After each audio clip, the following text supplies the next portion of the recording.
The first opportunity he gets on that big dog-tooth tuna, you swim down and you're down there and you're behind him and you're filming and you're not moving and something happens and the fish spooks. I promise you, it's your fault as the cameraman. It's always your fault. And fortunately, you can't take it personally. The next time that fish comes along and he shoots the fish and you get the footage, you're going to be the hero afterwards and you would have forgotten about that. So...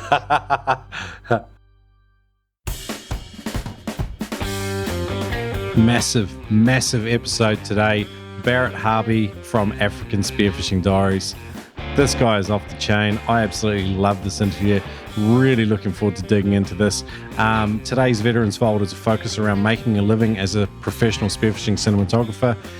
Barret gets quite into the weeds with this, and it's absolutely fantastic. If you are serious about pursuing like a guiding career or, you know, taking your videography to the next level, Barret has been doing it, and he lays out a bit of a good roadmap today. By no means does it sound like an easy way to make a living, but jeepers, what a life he's lived. And he's only 44, so it's not even over yet. But legendary South African Spearo, probably most well known for African Spearfishing Diaries. Back in the day, they were DVDs. Now he's got a YouTube channel. It's going off. He's releasing a sort of like a 10-minute long video every week. It's some of the best footage I've seen. He's got like a 90-second sort of show reel that he's putting on the back of these episodes. And jeepers, the music, the timing, you know, the color grading, just the effort gone into that alone. It's froth-worthy. That's all I can say. African Spearfishing Diaries on YouTube. But before we get into that, I wanted to tell you about some mad gear. Go to noobspearo.com/mad gear. I've got 3 brand new designed shirts. These things are going to move. Put a bit of thought into the designs, and I've got a really talented designer working on them. I absolutely love them. There's a Spearo dad. There's girls with gills. I'm going to have women's shirts up there as well. And the girls have said that they like this, so I'm pretty happy with that. And there's a Jobfish shirt. Definitely some gear that only Spearos will get. So noobspearo.com/mad gear. If you buy a shirt, you know, it obviously supports the podcast and all the rest of it, and we'll pay for the design work as well. So check that out, noobspearo.com/mad gear. As usual, just wanted to thank the Patreon listeners. You guys are powering the podcast. Every single dollar that is raised on patreon.com/noobspearo pays for trips where I get to come out and meet listeners, go diving with listeners and former guests, do live interviews, this kind of thing. I did Melbourne last year. I did New Zealand just recently, and I'd love to get out and do even more. So every dollar that goes on patreon.com/noobspearo, you support on an episode by episode basis, and that's where the money is going. It's and I'll join 26 other people on there, and that's just going up week after week. I just want to thank you guys for your support. If you're new to the show, don't worry about it so much, but the guys that have been listening and have got a ton out of value, I really appreciate it. So patreon.com/noobspearo. Look, massive episode today. Let's hook in Barret Harvey, African Spearfishing Diaries. Here we go. This special episode of the Noob Spearo podcast is brought to you by spearfishing.com.au. Long-time partners of the Noob Spearo podcast, spearfishing.com.au have a listener deal. Use the code NoobSpearo to save $20 on every purchase over $200. Thanks for supporting the Noob Spearo podcast and shopping with spearfishing.com.au. This episode of the Noob Spearo podcast is brought to you by Audible. Get a free audiobook download and 30-day free trial at noobspearo.com/audible. There's over 180,000 titles to choose from for your iPhone, Android, Kindle, or MP3 player. Who uses those? Anyway, noobspearo.com/audible.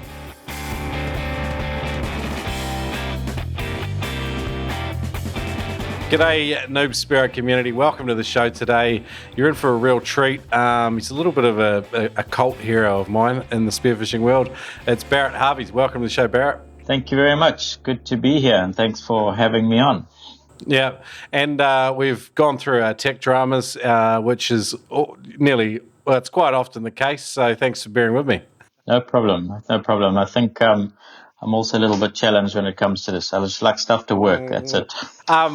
For those people that are not familiar with African Spearfishing Diaries and some of your exploits over the years, just describe a little bit about where you're at now with spearfishing, Barret. Okay, well, obviously I've been spearfishing now for I'd say close on 30 years. I've been filming for 25 years. It started as a bit of a hobby. I was actually a scuba diving instructor, and I got bored swimming around and obviously spearfished before. So I decided to get a camera together and start filming some of my stuff. And yeah, over the years, it's just taken me all around the world. Obviously as a person getting hired to film people spearfishing, sometimes paid, sometimes not, and just have a bit of a passion. I've always wanted to create a really nice spearfishing series. Obviously, you have to learn your trade along the way, and obviously working in sports production has helped. But it's always been about getting those cool spearfishing shots, going on those trips, and having the lifestyle. Mm-hmm. I'll say one thing on the off when we talk a bit today about possibly trying to make a living. Those people out there want to make a living from filming spearfishing. I can tell you now, you're never going to be wealthy. I have tried. I have had a lot of close friends that have tried, but to be honest, it's not about that. It's if you want to do it for the lifestyle, get to travel around the world. But I'd say long term, be careful about making it a full-time career. Yeah. I'm really looking forward to digging into that. We're going to do making a living as a professional spearfishing cinema photographer for the Veterans Vault, and we'll dig right into some of that. And over the years, a couple of people have requested that I get you on the show.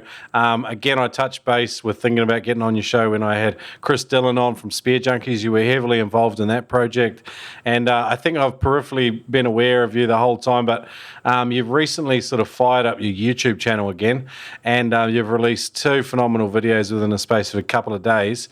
So the YouTube channel is African Spearfishing Diaries, but the first vid that came out was Lekker Boys, which is just a South African tribute diving a hole in the rock. Tell us a little bit about that and the 2 blokes you're out with. Well, as I said, I've been filming all this content for 5 or 6 years, but I haven't really been in a position to sit down and really have the time to get the show together. So I'm now living in Qatar. I've got a job for a big sports television company here. So the bills are being paid and I have a bit more time on my hands. So yes, I've reignited African Spearfishing Diaries through my YouTube channel.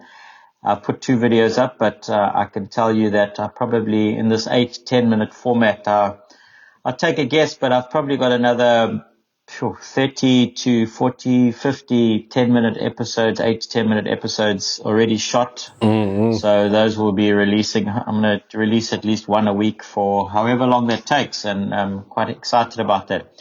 The first one, yes, obviously I wanted to start close to home. 2 of the guys I dive with a lot, Guy Lemem and Garrett Starts. Guy is a Proteus spearfisherman, a very, very good diver in South Africa, and when I am home, I do a lot of diving with him, so I thought it was a good place to start, So you guys are diving the Transkei region and chasing like 3 species that intrigued me. Garrick, there was the bank steam brass and the Darga salmon, which is like close to the Mulloway. They were all cool shots in there. Are they difficult species to hunt? I think like bank steam brass is pretty common, so that's nothing. There was just a nice dive with Guy, a nice deep dive. Give you an example of, where we are. Water's a bit chilly. The Transkei is a very, very wild coastline. It's amazing, but it has a lot of rivers. So generally during the summer when the rain comes, you don't often have clean water there. So for us, it's very much a wintertime spot. We go down there when it dries up and the water gets clean. I think the main species you hunt down there, you get everything. It's a wonderful place. It's well protected because of obviously the conditions and the weather and the accessibility of a lot of the spots. But the main fish that people go down there for, and I think are the prize fish, obviously the Darga salmon. You have big shoals of the Mulloway Darga salmon in the winter.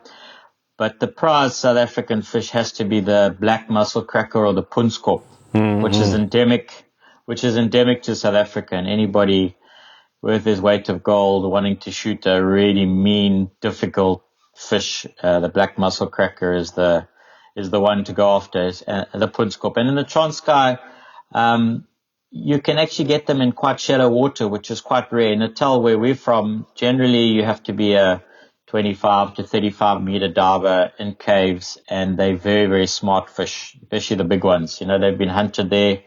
and you need to know your stuff to get them. You know, some of the best divers in South Africa know how to find them, but yeah, that's the prize fish. And that Transkei episode 1 didn't have a black mussel cracker in it, but I've got another edit coming up, which is already edited already. I'll probably do about episode 5 or 6, where I go down to the Transkei with Rob Allen and Jeremy Williams, obviously sick. owners of Rob Allen and Dive Factory. And the day before we were diving, I found a spot with a few nice black mussel cracker, and Jeremy and I went the next day just by ourselves, and we got some great footage of shooting some really nice black mussel cracker on that spot. So that's in a video coming up, and that'll show you that endemic black mussel cracker to the world. It's a insane fish. Yeah, cool. The next one I watched was the fatty wahoo, and then just quickly on that Lekker Boys vid, what was the dive boat you're diving out of? Was that a South African dive boat? Yes, I think it's called a Seaski 444. I think it's a locally made South African boat. Obviously, as you can see, it looks fantastic. It's a great diving boat. Not very big, very, very flat. You got to be careful with your weight distribution on those boats. But, as you can see, those conditions, often we're putting the boat into areas, small little bays. You've got to take the boat on the beach. You've got to dump it in the shore break. Obviously, there's a lot of waves. You need something that's light that you can, 3 of you can push, dump it onto the sand and push it into the water, so it can't be too heavy. And then obviously maneuverability. It needs to have a bit of speed. And then obviously, towing it around really, really rough roads, conditions. Big boats are great, but, they bring their own problems. Wheels, axles, broken trailers, the story. So yeah, that's a very popular dive boat in South Africa. And obviously being smaller, it's more cost effective. So yeah, that's a popular one of some of the top divers in South Africa. Yeah, I loved it. I was looking at it with envy. I was thinking that's a perfect little vessel for doing that for 3 blokes. And then the next episode was Fatty Wahoo in French Polynesia. I looked on. I was like highly excited. I saw Eric Allard and Gerard Graves, the G-Man, 2 other guys I want to get on the show. I think I've got Eric teed up for shortly. But Jeepers, another couple of top divers, and you had super clean water and you were chasing massive wahoo. It's another good episode. Tell us a little bit about that. Well, thanks. Yes, I've actually done 2 fairly long trips to Revaave, both with Eric Allard and Gerard Grave. I obviously know them both very well, going there with, basically with one of Eric from Extreme Blue Water Spearfishing's private clients. And then I did another trip with a Qatari guy there. And what a spot. I mean, that whole Australs we all know that the biggest wahoo in the world are down there. I think the world record was shot there, guided by Gerard, and the Tahitian pirate, he's your man in French Polynesia, he knows his stuff. And, that part of the world, you go down there in the winter, so the weather can be really, really crappy, but that's when the big wahoos are there. And, I called it fatty wahoo. I was more in relation, also the size, but those wahoo, when they get really, really big, they're one of the few fish I know, the bigger they get, especially there, the tastier they get. They have a very high fat content, and they're absolutely delicious down there. And yes, that's the place to hunt them. If you want big wahoo, you got to head down there and see the Tahitian pirate. He'll sort you out. They're ready for some swimming though. Gerard, as his body hits the water, his legs start going backwards and forwards. So you do some swimming. It's good. All right, cool. He looks like a super chill dude. He just seems like a cool guy. I'm going to get him on the show at some stage, hopefully. But what's he like in person? He's a great guy. Very, very chilled, very level-headed. No ego involved with Gerard, which is great. He's there to help you and put you in fish, and he's in big demand. He's got a great, unbelievable backyard. French Polynesia is great, and he's the man in that part of the world. He's great. Very chilled. He's got a wonderful wife in Poema. She's basically the Mohana of French Polynesia. If you watch the movie, she is that person. They've just had a kid, and you look at the photos, the kid's snorkeling with fish, and he can hardly walk. And he's watch that space. There's a lot coming from that family. Yeah, cool. The other thing that I really liked about the video is there's a lot of footage of Galapagos sharks, and they look super chill though. What do they like to dive around? They are very, very chilled. Obviously, everyone knows in French Polynesia there are a lot of sharks, and obviously, anytime you're going to be spearfishing, the sharks get to know what you're doing, so you got to shoot the fish well. But they just, they're there just very, very chill, cruising along with you. Obviously, when you shoot a fish, they get a bit worked up, and you just got to keep your wits about you and stuff. But when you're in good hands, like with Eric and Gerard, they'll put you in the right direction, do the right things, and uh, land some good fish. But they are very, very chilled. And for me, the spearfishing and filming, it's not only about the fish. For me, it's about everything else that goes into it. And obviously wanted to show those sharks, and so we had some nice interactions, some nice footage. And people who don't know spearfishing and think sharks are so hectic and so dangerous, you can pretty much see in that footage that they're just curious. They come up to you, and you can see in that footage as soon as you look at them, they turn away. So the trick is to film them, be relaxed, and get them to come in close. And that's what I was doing with those sharks. You can see they cruise around, and eventually you stay under long enough, those sharks will come right in. Yeah, awesome. I like the intro to the video as well. Like you're just on a bike, biking around the island. I thought that was really cool, and just offering a bit of commentary. And obviously, you've got a hectic background with drones as well, which lends itself to some spectacular footage. And I really like the establishing shots, and just getting a bit more background and a good overview. I really like the drone footage that I think it can add to spearfishing vids, and you seem to be able to do it pretty effectively. How did you learn that side of things? Well, thanks. Yeah, it's just, obviously I'm from a production background, and to make a good, solid production, you need all the elements. You need, good audio, you need good filming, you need establishing shots. So it's like bringing together the whole story. And obviously, drone nowadays has to go into videos. If you don't have in good productions, you don't have aerials, you're kind of missing the mark. So I learned very early. I've had drones for quite a long time, and I just started using them as much as I could. And as you can see in the videos, they really, really add. So I'm as proud as as an underwater cinematographer. I'm also in my videos, I want to bring that underwater world, but I also want to bring those beautiful aerials to get a real sense of where you are. And when you're on these magnificent tropical islands and stuff, you have to get that drone footage just to show how beautiful it is. Otherwise, you'll be missing something. And obviously, that's what I. It made me want to go. Yeah, that's what I do now. I'm actually I moved to Qatar a year ago. I work for a big sports channel here, and I'm the specialist drone pilot for the live broadcast team at the Al Sports Channel in Doha. So the drone is the reason I have a living now. Sick. That's awesome, man. There's much worse things you could do to make a living, that's for sure. So exactly. That's cool. Hey, I want to take you back in time. You've been spearing 30 years. How did it all start? What got you into the water? What sort of captivated you? Well, I actually started, I was born in Johannesburg in South Africa, which is inland. And when I was about 15, my family, we moved to the coast. My folks bought a place right on the water on the south coast, obviously being right next to the sea. And I used to do a little bit of fishing in the dams and stuff inland. And obviously I got interested in fishing. So I started rock and surf fishing, near where my home is. Going every day. My mother said I fed the fish for the first 2 years and didn't really catch anything.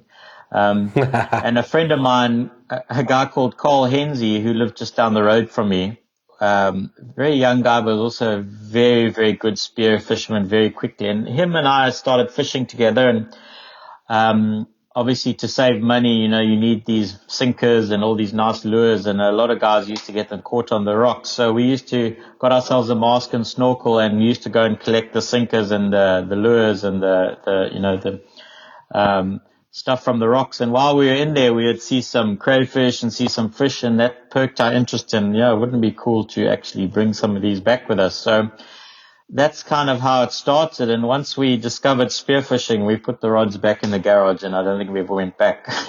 Yeah. Okay. Cool. That's a funny way to get into it. So it was originally to salvage fishing tackle, That's it. and then you saw what was on offer. That's pretty cool. Exactly.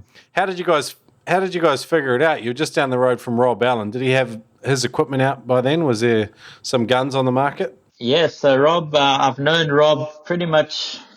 Well, I'd say almost yeah, from the early days. I remember he had a tiny little shop in Pinetown we used to go. Obviously, Rob started at Cape Vidal. He was the park sport warden up at Cape Vidal, and he would go out and get in the water, and he realized that he would see these wonderful fish, and he knew at that time the equipment wasn't around to shoot these fish, so that's where he started. And then when he moved from Cape Vidal to Durban, he obviously started going, and yeah, I've been going to Rob for, I would say it must be a good 20, 30 years as well. I've known Rob and been using his equipment and stuff. And yeah, I'd like to think we're good friends. And Jeremy, I'm always in there when I'm around. And yeah, great guys, very down to earth and some of the nicest people you'll ever meet. They're always pushing the boundaries too. That's what I like about those two. Like, there's always innovation happening. They're never afraid to just keep throwing stuff against the wall, and they test and test and test. And I mean, every single major manufacturer of spearfishing equipment has been criticised for, things that have gone wrong with their equipment in the past. But those guys, like, they road test things to death these days, and I just love seeing new innovation. And that's one of the cool things about Rob and Jeremy is they keep pumping it out. So it's cool. Yeah, and it is. They still have a passion for what they do and what they make. And one thing that I'll say about those guys, they're very technical and engineering side, whatever, but they're not in a rush. They do things in the right time. They don't just smash things up. Even the way they've built their business up and everything, they don't get ahead of themselves. They're very down to earth, and they do it properly. From people that have watched them in their factory and how they do things, whatever. It's not about rushing to make money. It's about getting a good product out there, and I think the rest falls into place. And yeah, they've done very, very well. So you jumped in the water with, I think his name was Carl, was it? So you get in the water with Carl and you start recovering all this fishing tackle. You see what's on offer, and then you've got equipment around you. What were some of the obstacles you guys had? What were some of the struggles you had? Transport, getting to the dive spots and getting Carl. I had just finished school. Carl was still at school. The biggest struggles was getting to the dive locations, conning our parents into driving us 50, 60 kilometers down the coastline to drop us off and then to pick us up again. And then when I did get transport, the biggest challenge was having enough sunlight early in the morning to get onto the points to dive, get the fish, and then get Carl back to school in time before his first lesson. That was the biggest challenge, Often he would arrive with salt in his hair, still things 15 minutes late for his first lesson, and teachers would be like, "How was the dive, Carl?" Everyone knew that he was a passionate diver. Luckily, he was a straight A student, so they didn't bother too much. And yeah, he was an excellent diver. Unfortunately, he passed away in a swimming pool training for spearfishing just after he turned 18. So yeah, that was the first sort of tragedy that I've had in the sport of spearfishing. But yeah, that was the biggest challenge, getting those fish. What impact did Carl's accident have on you? Well, as I'll discuss later in one of the topics we're going to talk about, I think it's I became a PADI scuba diving instructor when I was in the Caribbean as a way to go and live in cool places and spearfishing, so the safety side. But I think that tragedy really brought home the safety aspect of spearfishing, and I like to think that one of the most important things in the water with me is when you're diving with people is, having your fun and filming, whatever, but, just keeping an eye on each other. That's the big thing, because things happen so quickly. And I think that sort of tragedy brought home the whole safety aspect of spearfishing. And I think, in a way, why I wasn't too excited about the whole competition spearfishing side as well. It just was a bit too hectic for me. I'm a bit the same. One thing I've been looking at and thinking about a lot lately is, like, I still dive alone, but very occasionally. But when I go diving with some guys, I mean, you might as well be diving alone anyway. You start off with the good plans to be buddies and watch each other, and some people there seems to be a maturity curve, and some people learn good buddy behaviour after a while when they integrate it into their diving. Other people never do, and it's just a funny thing. Like these transformative experiences where unfortunately someone dies does seem to make a huge impact on people on a foundational level in terms of the way they conduct themselves in the water. Is that, would you say that was what happened to you?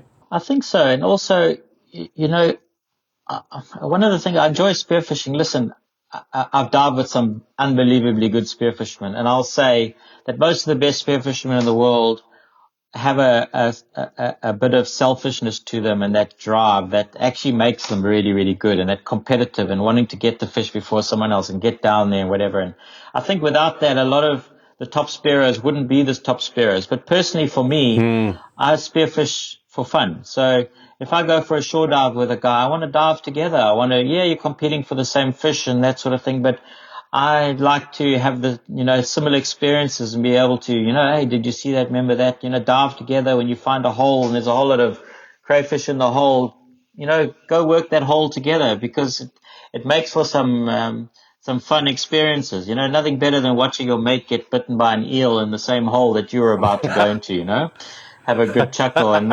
thank you for taking the bite for me, to me, that's part of the fun is the experiences, the memories together. And, I've dived with people like that where you swim out and you literally don't see them again in 2-3 hours, a whole dive. And, to me, that's not what it's about.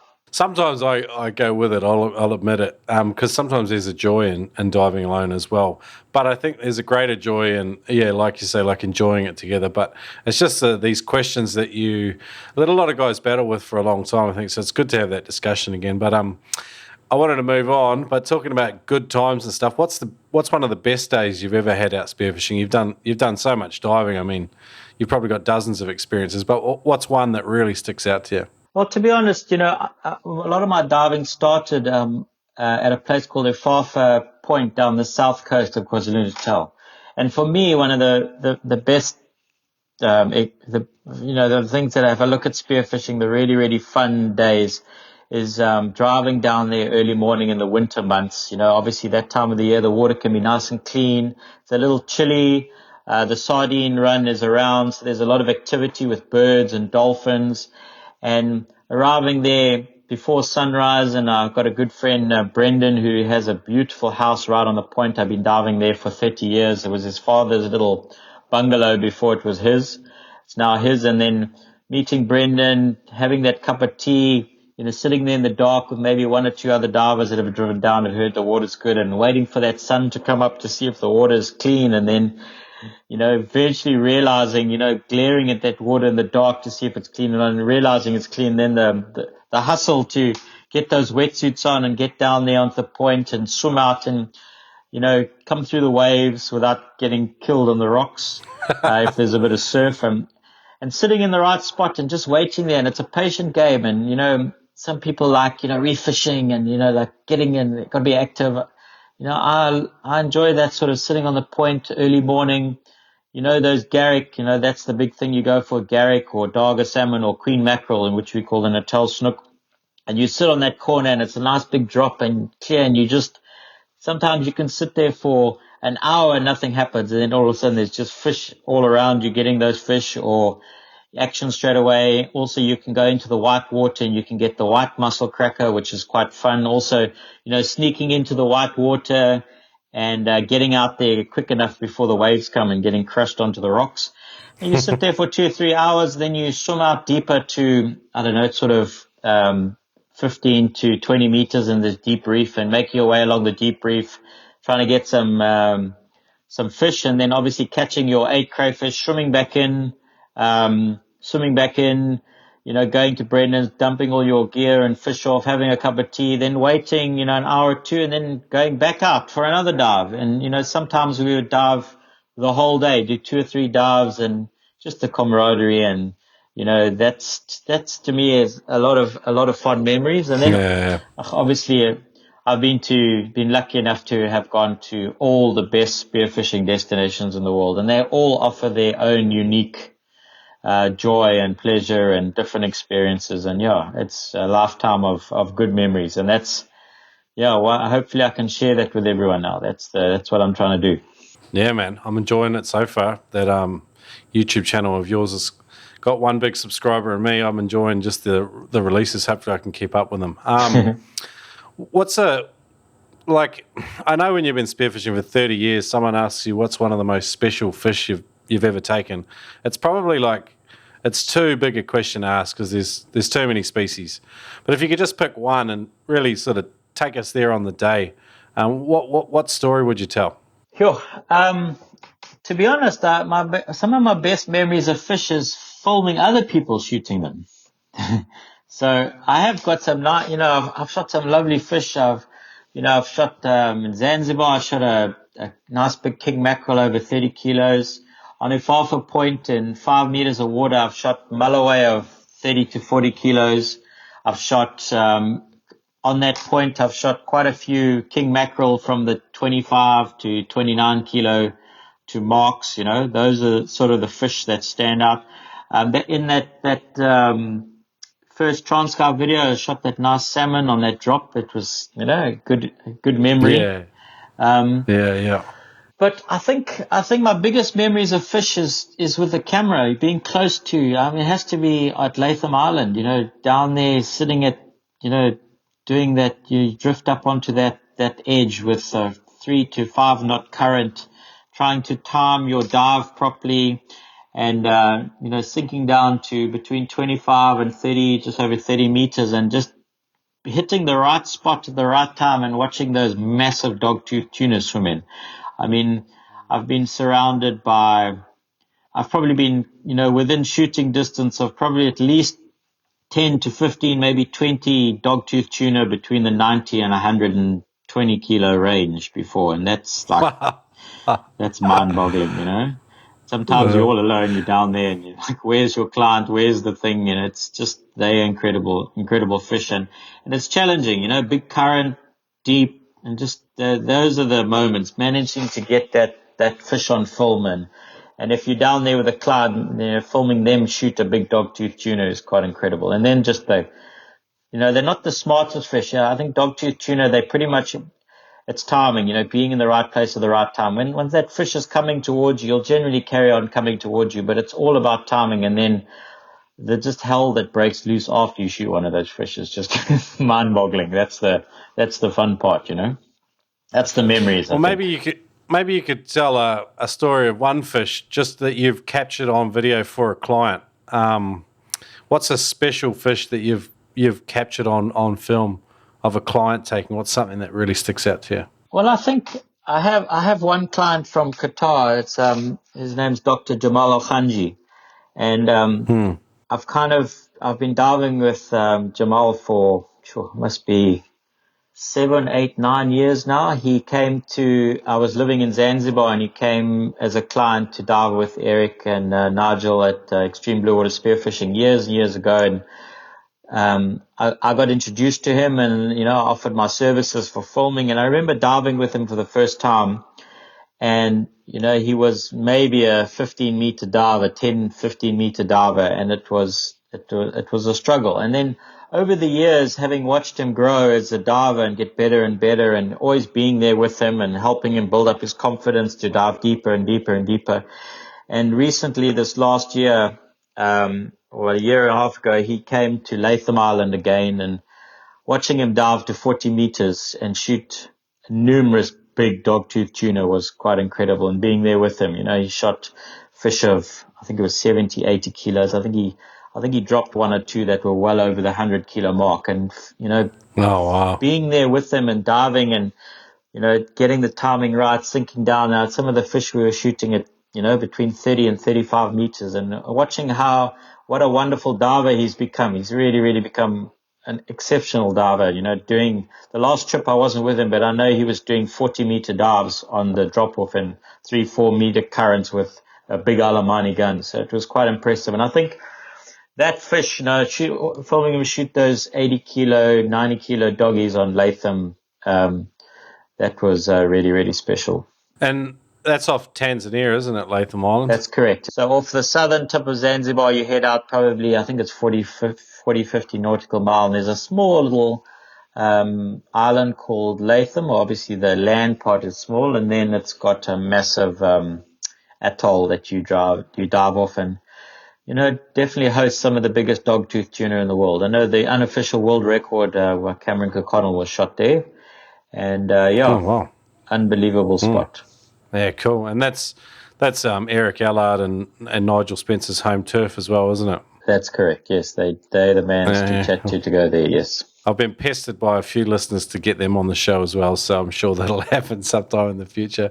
But it's cool hearing about some of the conditions they have there. So cool. Well, it's an amazing place, and I mean, it's quite a challenging spot. I mean, the current at that place. I mean, a 3-knot current is an average sort of, 3 to 6 knot currents you get there diving deep drop offs. It's quite a place, eh? Quite a spot. Yeah, I'd imagine you'd have to be onto it for the down currents as well, and sort of where they are and how to behave, how to position your body. Yeah, I think there it's not like Indonesia and stuff. I mean, I personally haven't dived Indo, but from what I've heard, those down currents, I have experienced them there before, but more when I was working as a scuba diving instructor in Zanzibar years ago. On the one wall, I got a bit of a down current. I haven't experienced them much as far as free diving. It's quite it does happen, but the drop off at on that point, the actual is at 50 meters, so you're generally above that sort of drop where the water rushes down. So yeah.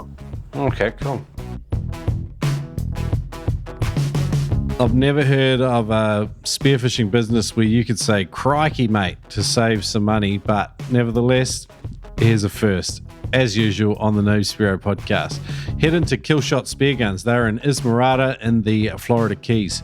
You can save $30 on a Killshot Spear Gun or 10% off freediving classes through to April 1st. Check it out, Killshot Spear Guns. The No Spearo podcast. Great content, fantastic guests. And to go with that, we've got some free online courses by Ted Hardy at Immersion Freediving. Head over to noobspearo.com/TED and learn to take a bigger breath hold. Learn how to use your full chest to take down more fuel so that you can stay on the bottom for longer. Check it out, noobspearo.com/TED.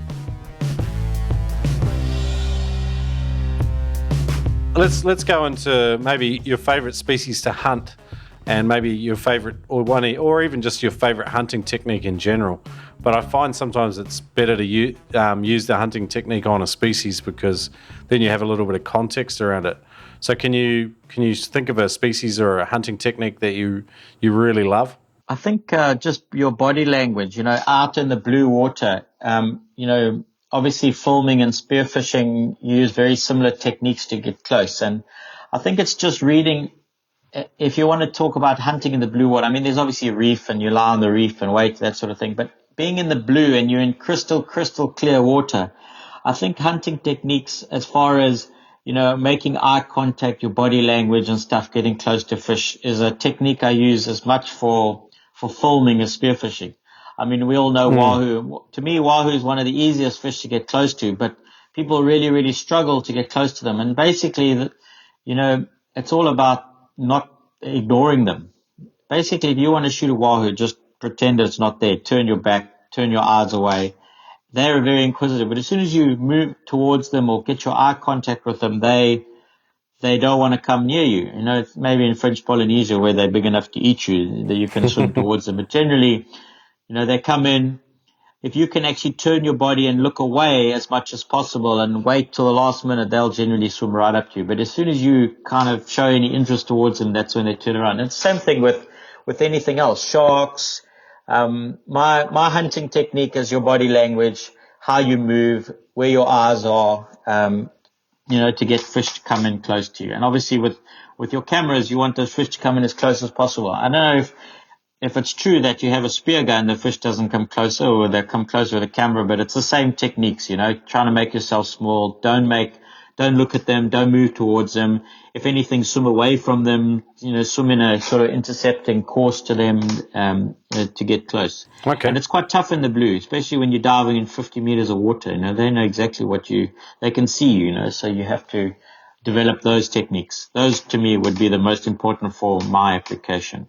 I just discussed recently, just the proclivity of a whole lot of us to shoot too early when we're out in the blue water. I mean, you possibly see that with some of your clients when they're out blue water hunting for their first times. How do you kind of coach them around waiting until they're close enough? Yes, it's definitely a problem, and I've had many. Obviously, I'm in the water a lot with them, and you get used to how close you are. You can see, but the amount of not arguments, but telling clients that you were miles away from the fish and them totally disagreeing with you is it's a regular occurrence, and you've just got to, it's something you've just got to learn. A lot of people say, wait until you can see that movement in the fish's eye or whatever. You just have to learn to judge it. But, generally when you haven't dived in blue water and you're swimming towards a fish. If that fish doesn't look like, obviously it comes with experience, but you can tell if a fish is calm. If you're going closer and you're moving closer and the fish doesn't seem to want to spook, just keep going, get as close as you can before you shoot that thing. I think a lot of Spearos, you have a lot of time, you have a lot more time than you think, you take that flyer. It's not like, people are used to diving in dirty water and rough seas. The fish are scooting past. You've got to take that fish as quick as possible. In blue water, when the fish are chilled, you have a lot more time. And I think that just comes with experience, as also when it's not your fish, you're watching somebody else do it. It's always a lot easier to comment on what they did wrong.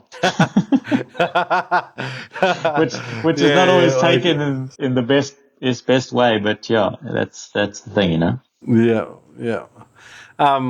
Shot placement. Is that a big deal? Obviously, a lot of people lose fish. So I'm assuming, is it because they're using underpowered guns or they're shooting from too far away, or are they hitting the fish in a poor location? I think in my experience in some of the trips, obviously depending what you're hunting, but let's talk about dogtooth tuna, for example. There is definitely a best shot for a dogtooth tuna with the power of them. Obviously, it depends what equipment you're using, but obviously that shot where that fish, let it just swim, slightly past you and shoot it, from behind, sort of out the mouth, on that sort of center line coming out the mouth. The spear is nice and straight. It's not like totally at a sideward angle, putting lots of pressure on the fish. And generally those big dogtooth tuna, they're pretty chilled. They can swim past you and they'll, if you're close enough, you can get that shot. The biggest problem is, people have spent a lot of money coming on these trips. Us Spearos are a different breed. They're so worked up. They're frothing at the mouth and it's just taking Hail Mary shots. Sometimes you're not close enough to a dogtooth tuna and you have very few opportunities a lot of time to get those fish, but there's nothing worse than injuring a big fish where you take a Hail Mary and you think you're close enough. You're not close enough. You're not thinking, but it just takes discipline, not to injure those fish and not to, landing a big dogtooth tuna with a perfect shot is difficult enough as is, and there's very little chance you're going to land those fish when you don't have a good shot. So rather don't injure the fish, you can get them on the next pass or, have another chance or, you don't want to kill that beautiful fish for nothing. And that's the biggest problem. And often it's on day one, day two, where you get people taking these Hail Marys, injuring fish. And a lot of the time, for example, in Zanzibar, I like what Eric and Nigel do. Very often when they arrive at Latham, they don't go to the big dogtooth tuna spot straight away. Sometimes they'll dive on the western side for a whole day and a half, getting the guys, getting a bit of fitness up, getting their gear sorted, getting their, everything tuned nicely, get a bit relaxed in the water before they take them to the really deep. Listen, it doesn't always have to be deep. They have ways of getting the fish up shallow and giving you good opportunities. Even if you're not a 30-meter diver, they'll get you opportunities on those fish. But I think they do it very smartly in not taking people there straight away a lot of the time because, that's when those Hail Marys happen and you're not ready and you just, needlessly injure those beautiful fish, for nothing. Recently, I had some discussion that could be rather controversial. It was a little bit of a frank opinion from experienced Spearos that roller guns were not ideal for punching through big, thick tuna in particular. They preferred conventional banded guns, obviously big old school timber guns like the Alemani type setups. They believe that they are superior for going through these bigger fish. Do you have an opinion that you'd like to share on that? My opinion is depends what what guns you're using. There's guns and then there's guns. You know what I mean? I personally love roller guns, but it's how you shoot the fish, how close you are. I mean, to me, the most suited gun for shooting big dogtooth tuna are the Alemanis.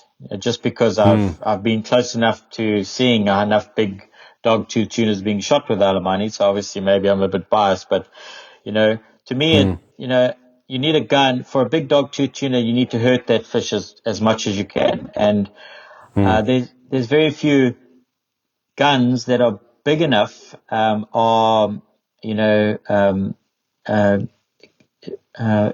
can I say this? Powerful enough. They're powerful enough, but they're also balanced enough in the water to be diving, doing some deep dives, and also to be pushing a 10 mil spear, which is what I think you need to really knock a big dog tooth out.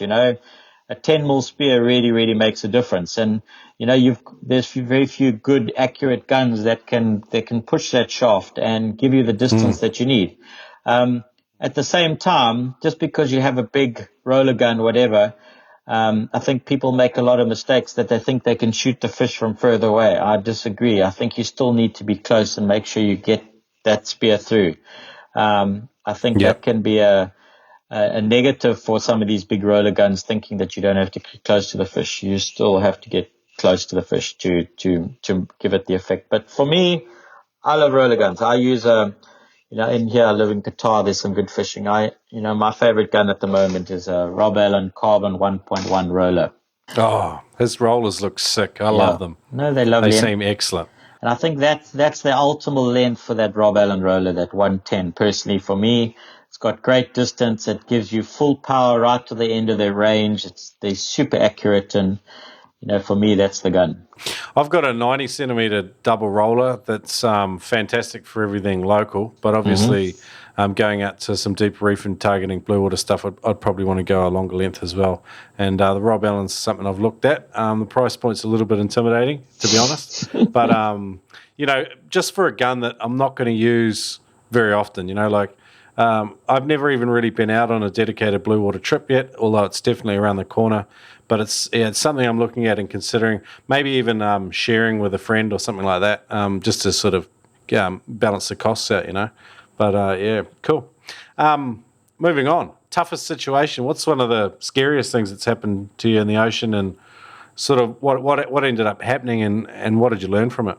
Well, probably the most famous incident that's happened to me, which everybody has seen, is the potato grouper grabbing my hand. Oh, that's I knew it was yours the other day. I seen that, and then I was like, oh, that's his bloody bit of footage, because that thing's done the rounds, man. Yeah, well, I was diving with Chris Coates in Mozambique in Milibangalala. We're on a trip with Rob Allen and Jeremy Williams and the guy. We often go camping in the beautiful coastal forest, and I was actually spearfishing on that occasion, and Chris Coates was filming me. We were diving the one spot, and I was like, I don't often get a chance to get in front of the camera. So we set it up, and we were just trying to shoot some blood snappers on this one spot. And there are potato bass around there. It was quite new, but I didn't quite realize how tuned into spearfishermen those potato bass was. And obviously, as you saw, Chris captured it all beautifully. I had a onboard camera as well, which I captured the fish coming in, and then we got a whole lot of interviews and stuff afterwards on the boat, which I'll be releasing that full story in one of my episodes coming up. A lot of people have just seen the actual thing grabbing my hand,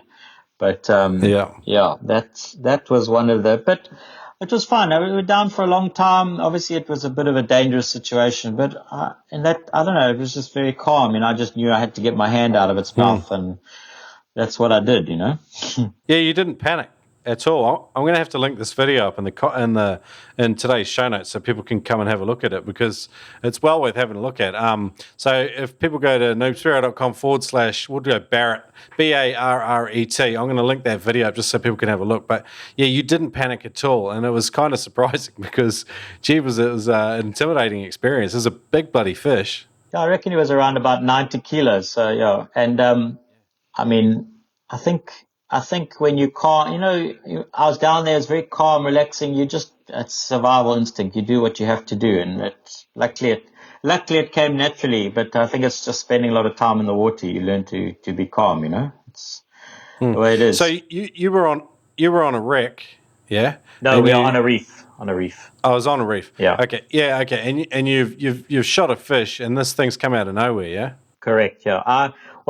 I was playing for the camera a little bit. I actually stoned it. I stoned the blood snapper, and I thought, Chris is filming. Let me do the nice swim up the line, grab the fish in the gills, swim to the surface, do it all for the camera. And as I brought my hand over to grab it in the gills, the potato bass came out of nowhere and obviously went for the fish. But fortunately, my hand was stuck sort of in the gills of the fish, so it trapped my hand.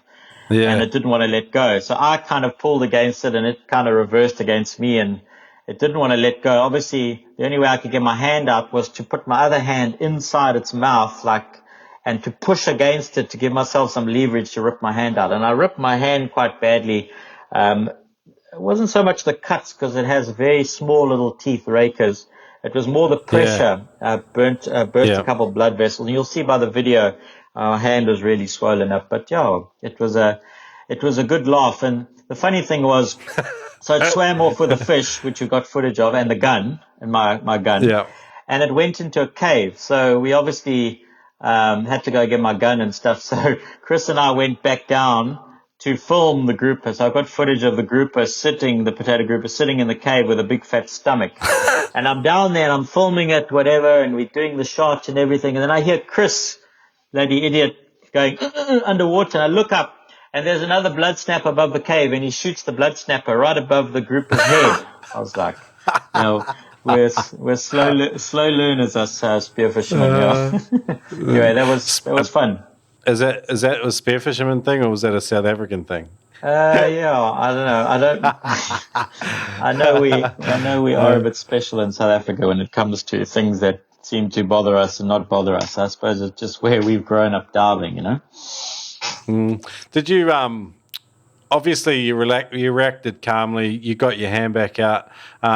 There's probably some heavy risk of infection just with the feral stuff that gathers around their teeth, I'd imagine, and their mouth. Did you have to sort of rinse your arm off in that? Yes, and also where we were camping. So we're camping in the coastal forest. So it was near the beginning of a trip.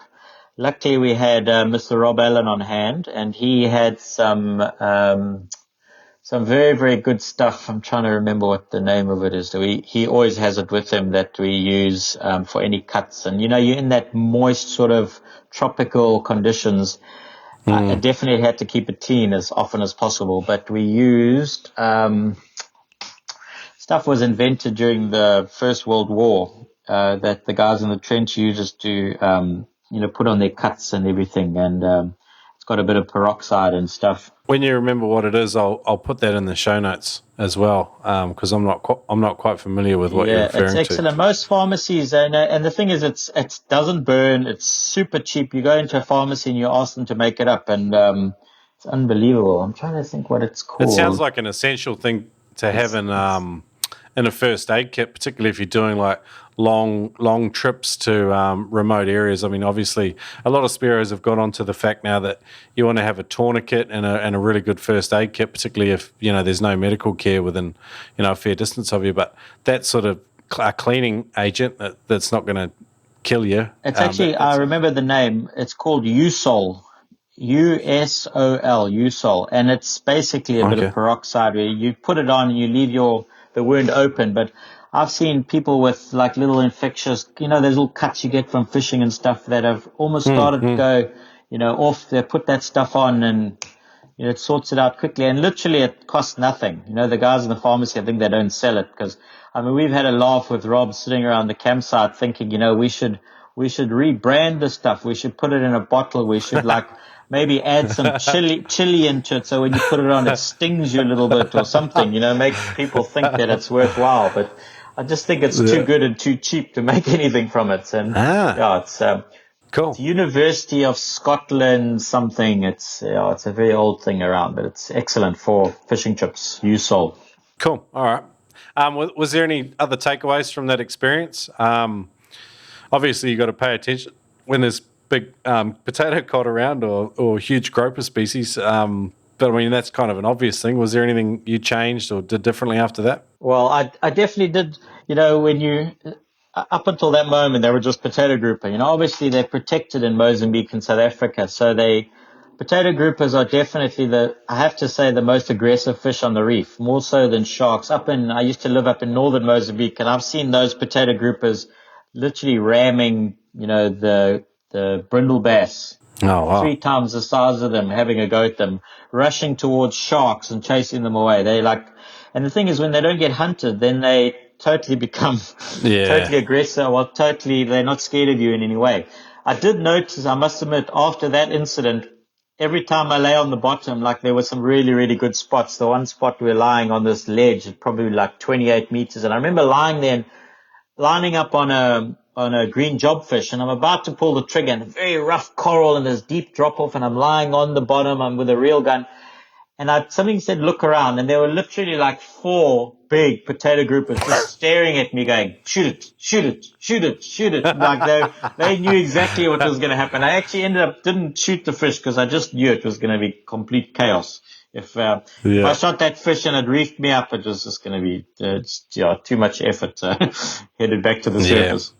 A lot of guys don't realise too, you might be, say you might be able to lay on the bottom in maybe 20 metres or 60 feet of water, and you get 20 seconds down there or maybe 15 seconds. It's long enough to hunt a fish.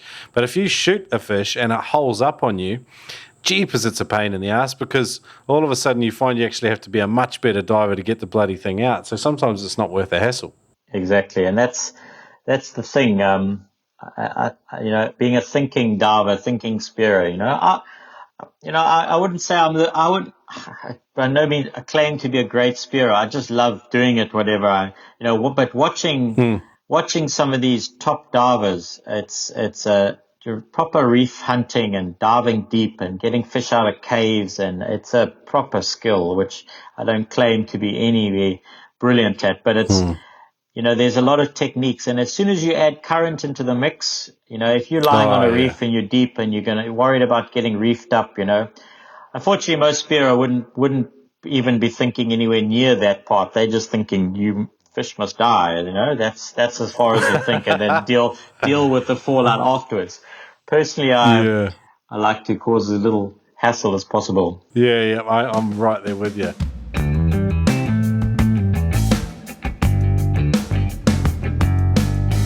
Is that more spearfishing shit? Yeah, it is, honey, but it's my favourite podcast. You just can't stop yourself. You're obsessed. Well, that's true, but Shrek told me I'd lose my 90s dad look. Baby, it's all for you. Noobspearo.com/mad gear. Hats, beanies, tank tops, t-shirts and hoodies. For noobers mad about spearing, head over to noobspearo.com/mad gear. Upgrading to composite or carbon fiber spearfishing fins is a huge step in your spearfishing journey, and you want to make a smart investment. So I'm going to suggest investing your moolah in penetrator fins. These fins have got long-lasting performance. They've got a warranty that outperforms anything else in the industry. Check them out at penetratorfins.com.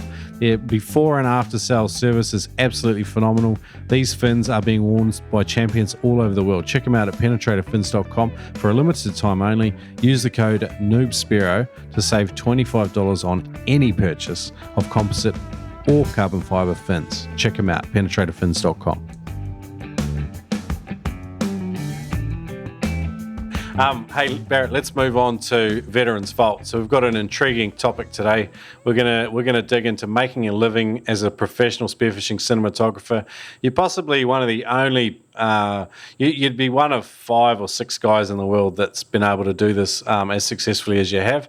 You've done it for a long time, so I'm really looking forward to digging into this. You've kind of broken it down into some sort of core skill areas, and I'd really like to dig into some of the topics. But yeah. Great. Sounds good. So the first topic you identified was diving competence.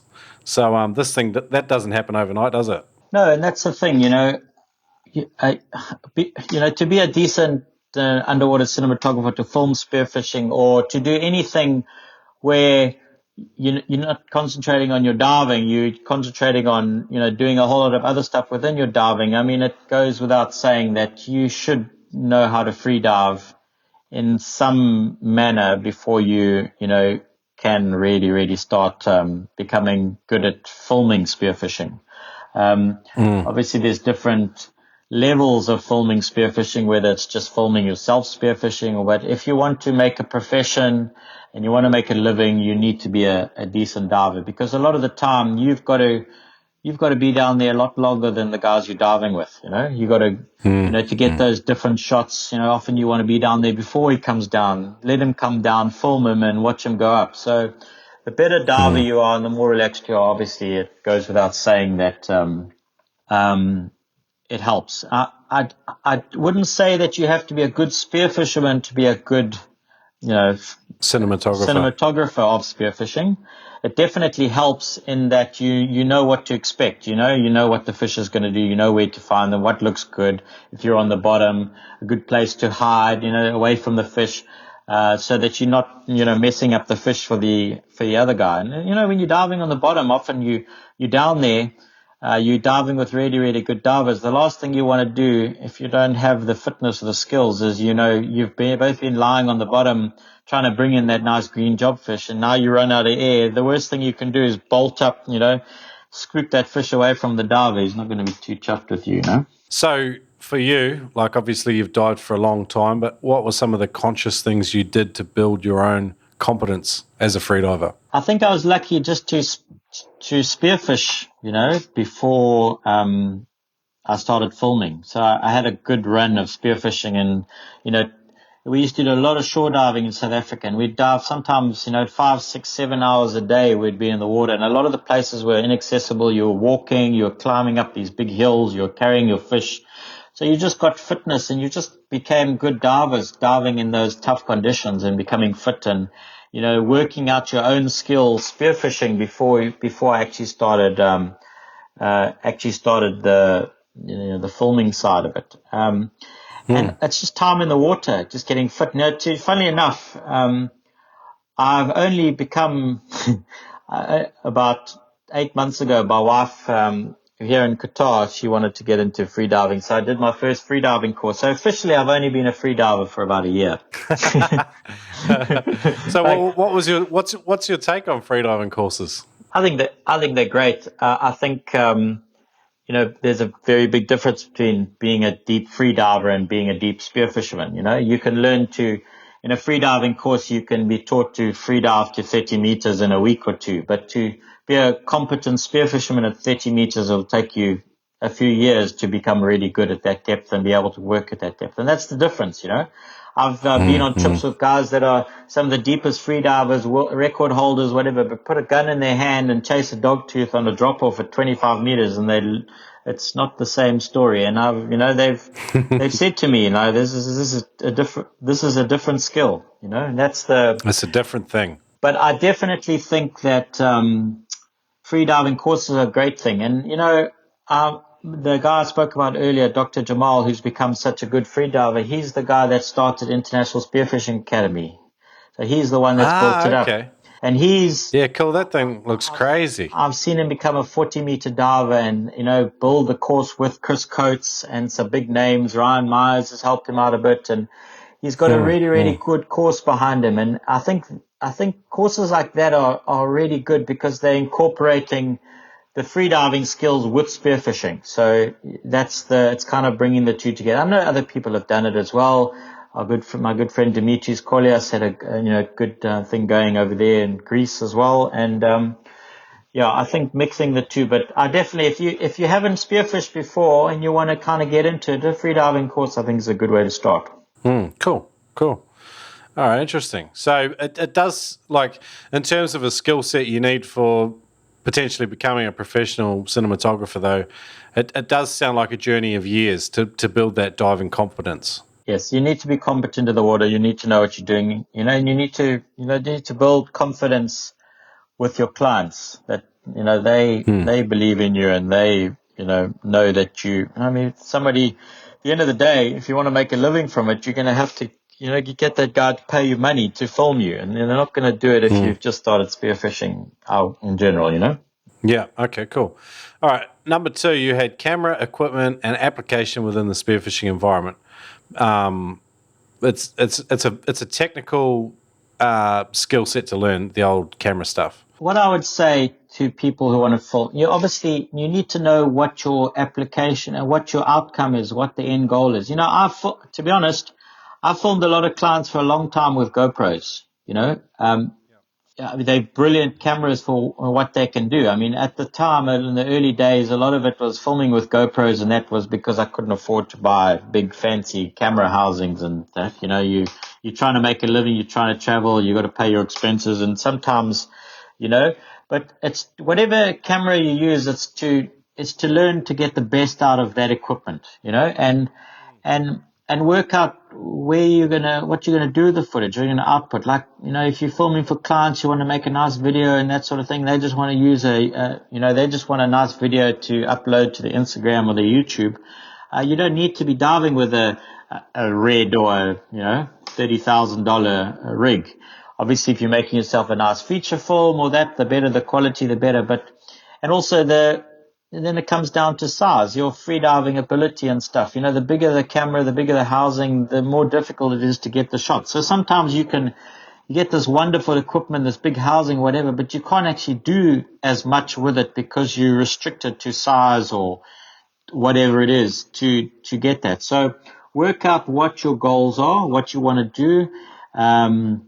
Are you, what do the people want to do? Are you filming professionally? Obviously, if people are hiring you to, film for a TV show or whatever, you're going to have a certain level of equipment. But, that's what I look at. I mean, obviously, at the moment, I'm diving. I'm in love with Sony mirrorless cameras, and I use Nauticam housings. To me, those are some of the best setups. My very first camera was a Sony Hi8. I was living in St. Martin in the Caribbean, working as a scuba diving instructor, and I wanted to film. I bought myself an Amphibico dive buddy housing, and I had a little Hi8 camera.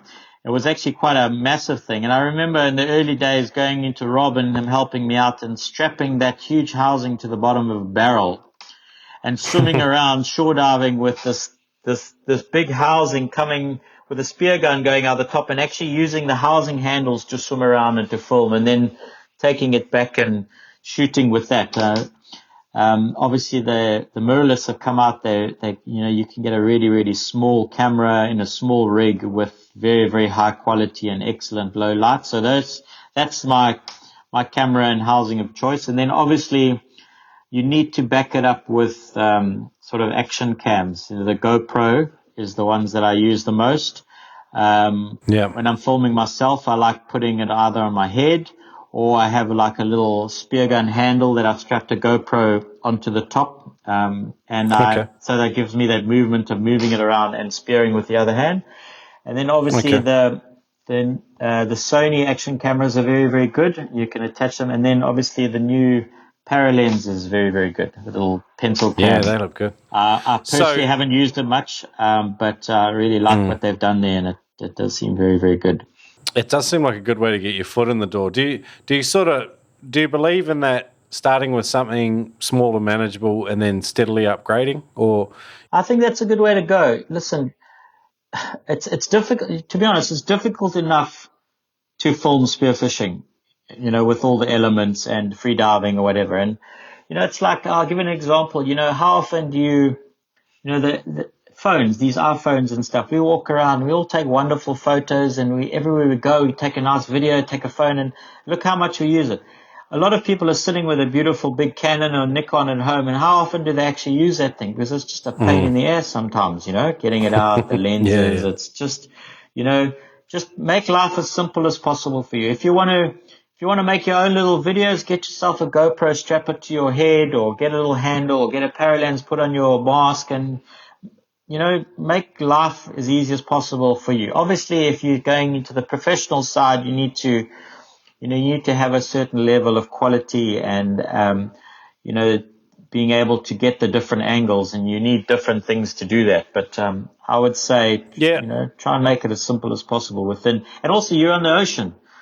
You have these wonderful cameras, but it's often you get out of the water and you're sopping wet and you jump on the boat, and now you got to film a guy putting the thing, you wet, and what do you go into a dry bag or go into a box, pull out a camera with a microphone on it. It's you have to work a system where you can actually do it all without damaging or losing the equipment or getting the quality, but you just got to work out what works best for you.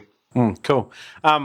I was going to say, with guys that are just starting to film other people instead of just, having a head mount on or whatever and filming their own stuff, and they actually start consciously filming the other guys they're diving with or the other girls they're diving with, do you recommend doing that sawn-off sort of spear gun handle setup, or do you use a tray mount? What do you recommend these guys do, even if they've got an action cam? Is there a way to give them a nice stable platform? I when I'm filming other people, I've obviously got my Nauticam housing, which is great. I've got a nice 10 to 18 wide lens, so that's good. But if you're going smaller scale, say for GoPro, for example, I would put it on a tray mount, so you've got that double hand sort of stability to film. Obviously, the smaller the camera, the more, the bigger the camera, the more stable it is, the smoother it can be. Like sometimes when it gets a bit small, if you got it in one hand, it can wobble quite a lot. So I like that tray mount with a GoPro. If I'm filming myself spearfishing and want the ability to film the reef and other stuff, I mean, obviously there's the gun mount, which is a great angle, but it's very, very restrictive. You literally get that shot with that fish coming in, shot and away, and that's it. If you put it on a little, like a GoPro mount, what I do is I have a Rob Allen gun handle that I've sawed. I've kind of done it in half, and I've attached the GoPro on the top, and then I've put a little sort of bungee on the end of it, and basically I swim around diving, I push that bungee up my arm, and it just sits there on my arm, like the guys do with torches. They just have a bungee on the end, and you stick it in. Literally, I dive around, and when I want that, I just slide the camera down, ready to go, and I can do interviews on the surface. I just turn it around. I can film other things if I see a turtle or see whatever at ability. And then obviously when you're spearfishing, you can actually get down and you can film that fish coming in all the way. You can shoot it and film it going off, and it gives you a lot more versatility on a gun handle. Obviously it'll be more stable with a double mount, but you can't really have a double mount and have the spear gun, so that's the application, Okay, sick. And is there any, like in terms of learning the technicalities of using cameras effectively, is there any books or resources you point people to, or do you like the school of hard knocks and just learning as you go? Nowadays you can learn everything on YouTube. So if you don't know, go watch a video. There's thousands. There's lots of things. But, I think it is trial and error. The best way is to just film. Just to film as much as you can, and you'll learn. That's the thing. But, your basic setup, when you get a new camera, a new system, just go onto YouTube, watch a video, And if that doesn't work, give me a call. I'll tell you what I know. You and I were chatting a little bit before the show about the paralysis by analysis, kind of overlearning stuff without actually, creating anything with it. And I think, it's great to know a lot of technical stuff, but, it's not going to stay with you unless you sort of immediately apply it in a practical way. So I think kind of that learning as you're doing is good. Sometimes it plays against you, I think, because you have to do something wrong in order to learn the correct way to do it. Would you agree with that? I think so. I don't like to get bogged down in the details. I like nice equipment. I like it to work.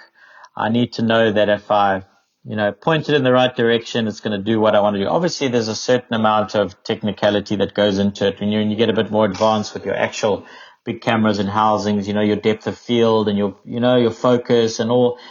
But there's some very, very smart people that have designed these cameras like GoPros and stuff, just a lot of the time, they've got those presets for you. They've got those automatic setups. If you're not doing it super professionally, they're smarter than you. A lot of the time they'll get it right. So just, use what they offer you.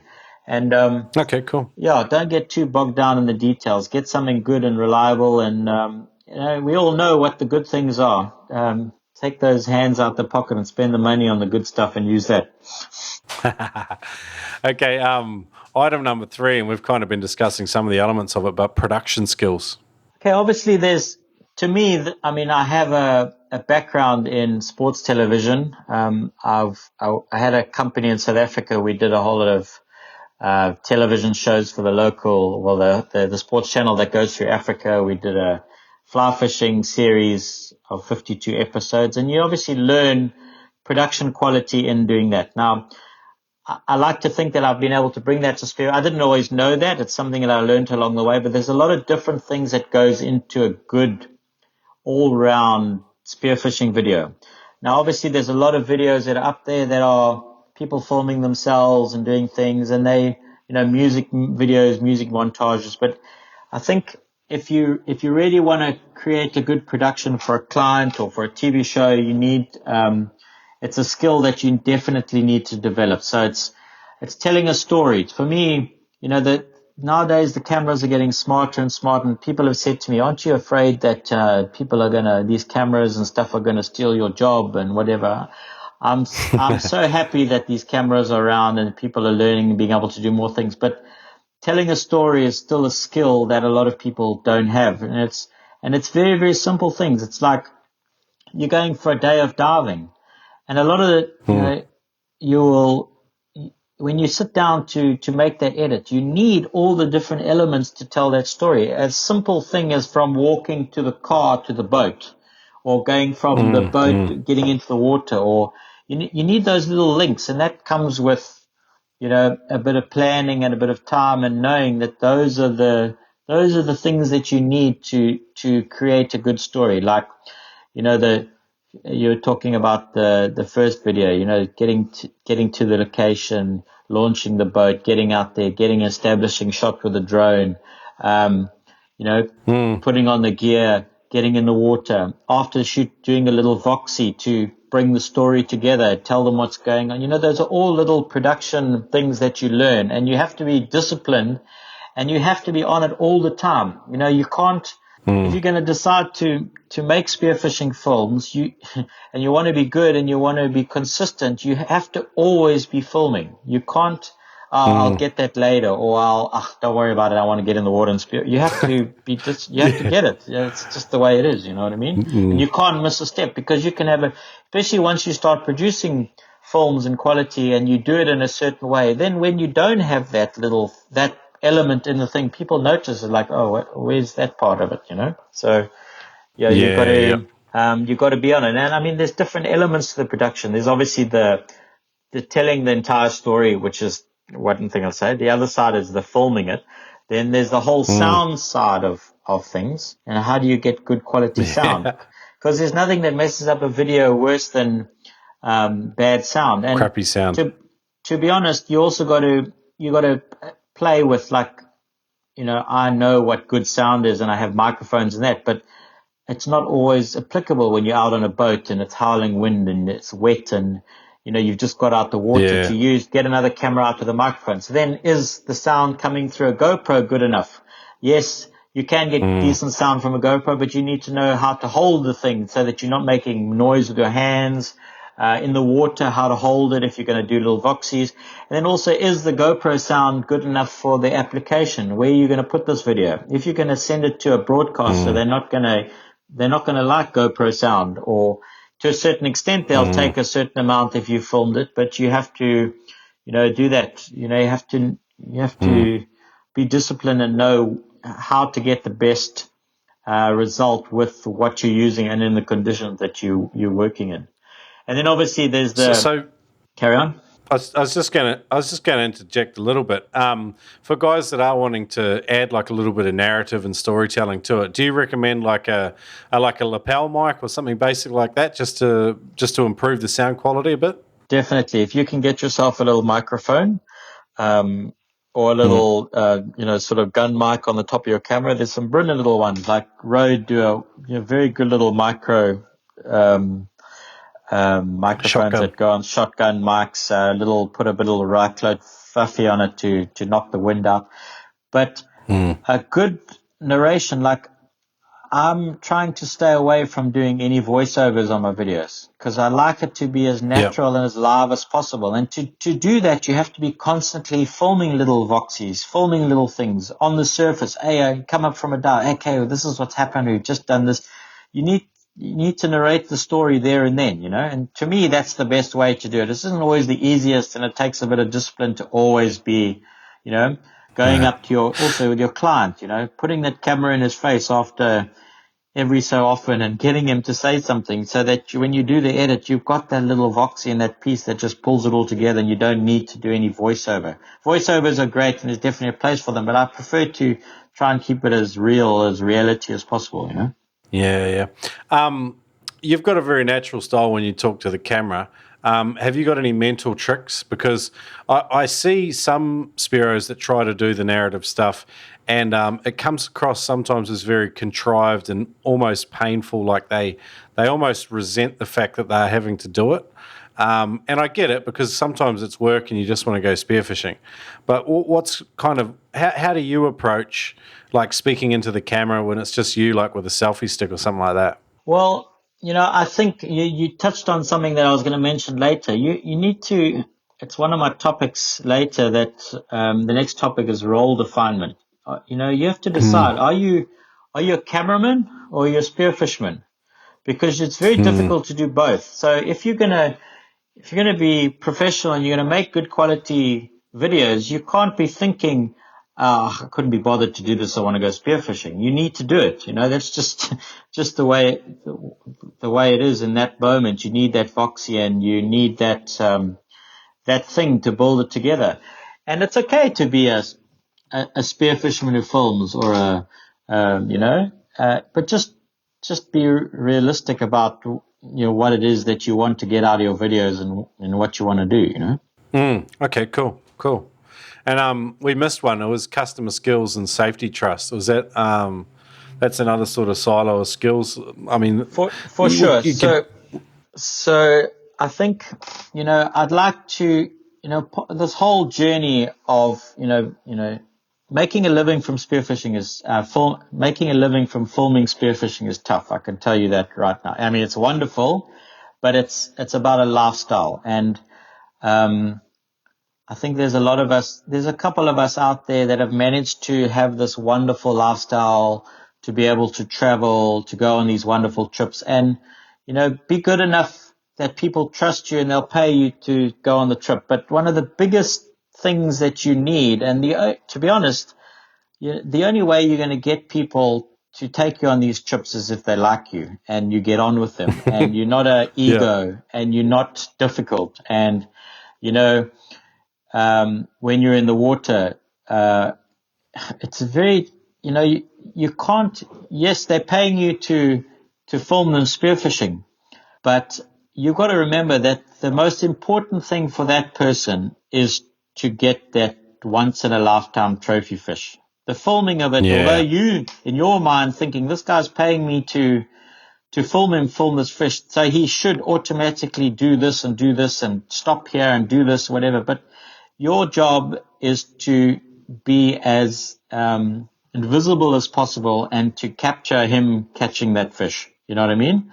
Okay. And it's a skill. It's patience. It's a thing. And just remember, like anybody that's filmed people spearfishing, you arrive on a trip and they, the spearfish and they get froth at the mouth. They get very, very worked up and they've spent a lot of money. And, especially if you're on a trip where you say you're invited by the operator to come and film the trip and now he's got these guys and he'll say to the guys, okay, I'm going to get this guy to come along and film your trip, whatever. Now, all he's worried about is shooting that massive dogtooth tuna. So the first opportunity he gets on that big dogtooth tuna, you swim down and you're down there and you're behind him and you're filming and you're not moving and something happens and it fish spooks. I promise you it's your fault as the cameraman. It's always your fault. Yeah. If you hadn't been Oh, that's there, rugged. whether it's your fault, and that's just something you're going to have to deal with. And fortunately, you can't take it personally.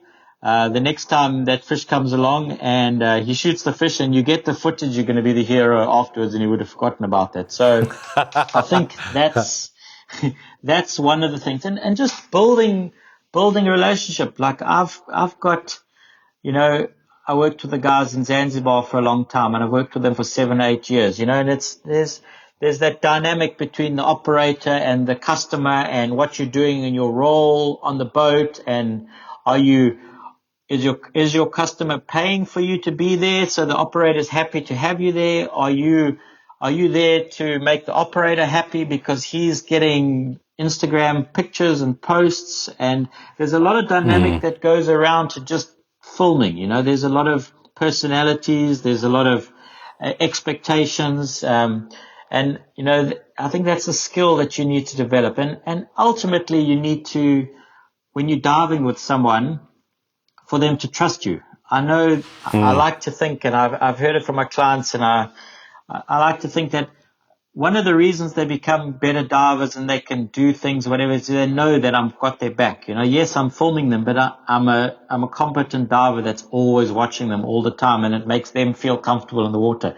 And that's a very big thing to being a cameraman. It's quite funny. You talk about, there's certain cameramen that film certain divers, and it almost becomes like, that diver owns you. You are their cameraman. You know what I mean? And it's like hallowed ground. No other cameraman can come along and film that diver because that's his cameraman kind of thing. And it's quite a funny thing. And it's good. It's a friendship, and you travel, you spend a lot of time together, and all those sort of skills are something that are, to me, as big a part as being a competent cameraman is going on a trip with 5 or 6 people and not pissing off people you don't know. Don't be, and also then now you're working with guides. I've worked with some of the best guides in the world in different places, and you've learned skills. But that guy doesn't want you chirping him all the time, telling him what he should do and what he shouldn't do. He's the hero here. You're just the cameraman. Keep quiet and do your thing. You know what I mean? And those are all skills, and it's tact and learning to Emotional and social intelligence. Social skills. And I like to think I'm fairly humorous and pretty laid back, so it comes quite naturally to me. But I definitely have had some situations where I need to shut up, and I talk a lot, so it's not always the easiest for me. No, I think you definitely come across like that, Barret. I remember going to do the research for this interview and looking all over Google for you. Normally Google's pretty good. And I mean, your body of work's been fairly prolific, so I thought it'd be an easy exercise. But you've remarkably stayed in the background quite well, I must say. So it's a funny thing where I don't know, sometimes you minimize yourself so that everyone else can have a good time. So I get it, and it's playing that balance. So have you made any I mean, obviously you've made errors, but have you made some faux pas with with guides in the past? I think in general I get on well with all the guides. I mean, a lot of the guides. I mean, I'd like to say one thing. Like, people often go like, they want to go on spearfishing trips, but they want to save money. They want to think, is a guide, is it worth paying a guide to come on a spearfishing trip? And I tell you, it's the best thing you can do.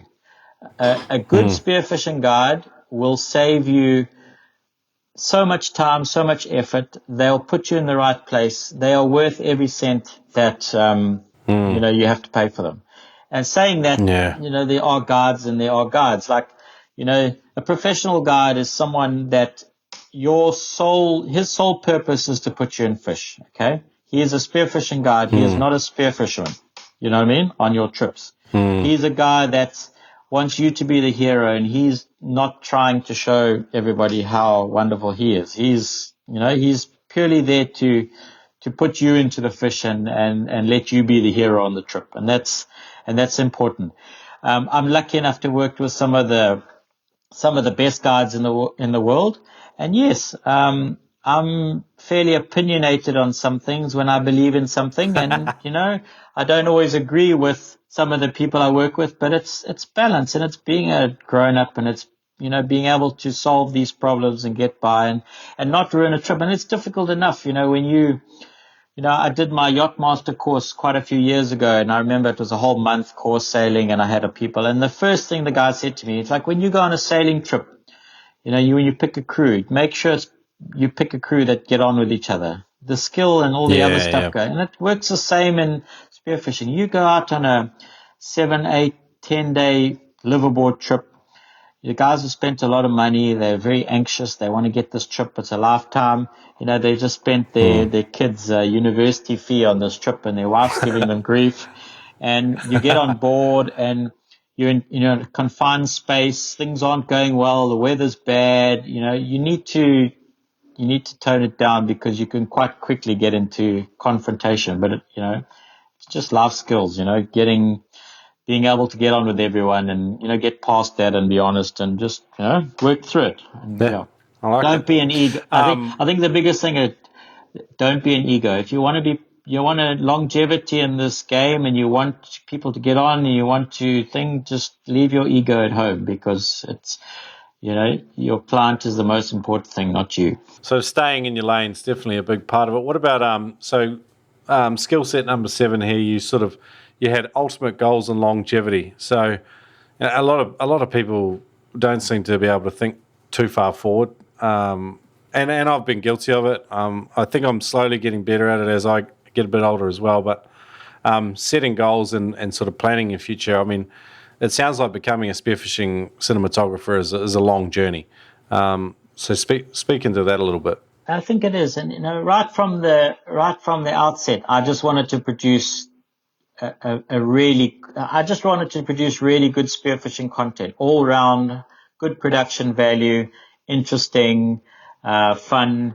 And I also wanted to, make a living, somehow through doing what I love. So I'm a firm believer of, you're not happy, doing what you are doing, you should change it, and it's been a consistent over all these years. The spearfishing and filming spearfishing had always been a love and a passion.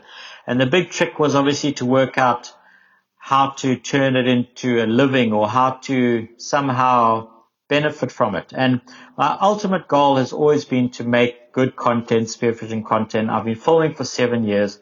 I've realized along the way that just filming spearfishing and traveling and being a guide is quite a tough way to live, especially when you start bringing family into it, and you want to raise kids, and you need to be away for time and that sort of thing. But where the spearfishing has led me is to, I've got a wonderful lifestyle now. I've moved to Qatar. I've got a wonderful job at a very, very good sports channel, and it's now given me the opportunity to actually sit back and now go through all this footage and create the series that I've always wanted to do. I got to a stage where I'd been filming so much.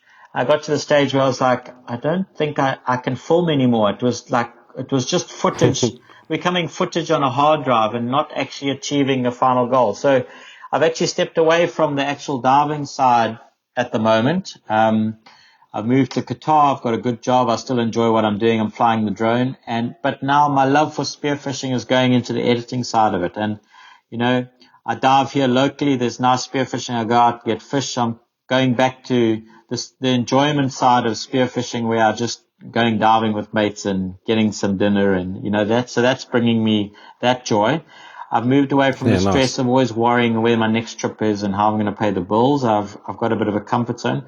And I think that's put me in a unique situation where now I can create content where I'm not taking away from what I'm wanting to do because I have to please sponsors, or I have to do it in a certain way. I can do it the way I want to do it, and I use the content, and I'm putting it up on YouTube for free, all this wonderful. I'm not saying I wouldn't like someone to come along and say, hey, we'll actually pay you for some of that. But right now I'm in a comfortable zone, a good place. And that's only come with years of learning the trade, getting the footage. And, they say, am I making a living from spearfishing? I'm not doing as many trips as such, but the lifestyle that I'm now living in a place I all got to this point. I came to this point because of spearfishing. The friends I made, the avenues I took, the skills that I developed, through that journey, and that's what's got me to this place. So what I'm saying is, know what you want from it.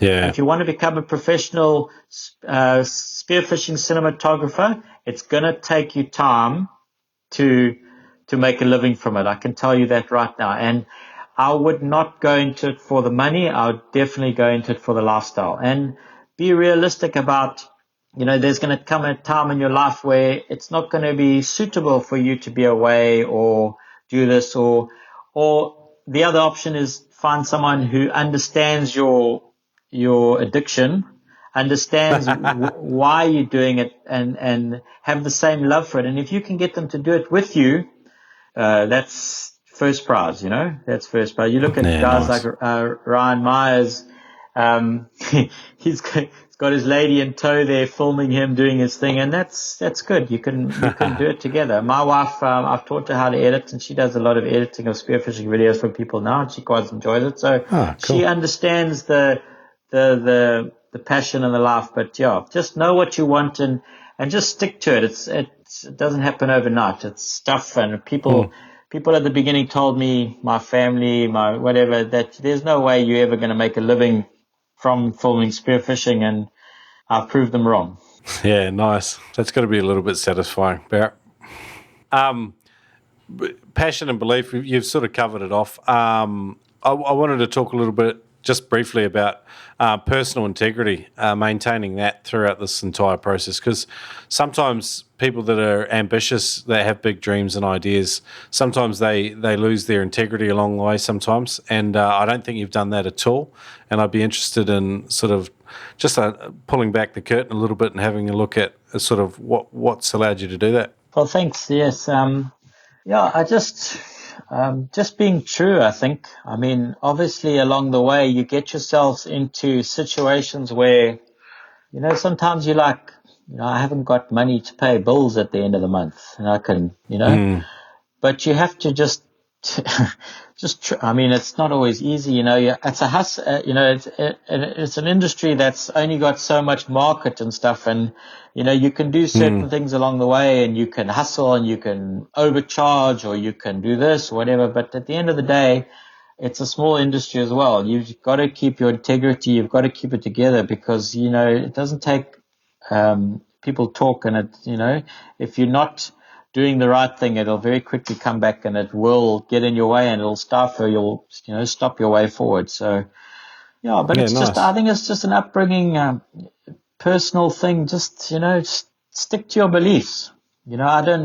I'm quite opinionated in sometimes in some things, but I like to think I'm consistent, and stand up for what you believe in, and don't give in. And my biggest thing in life, be the first person when you're wrong to just admit it, and ego, once again, egos, people get all worked up. I mean, the spearfishing world has lots of personalities and whatever, and some guys will never talk to each other and don't know this, but it's all about just ego. Get that out the way, and you should be okay.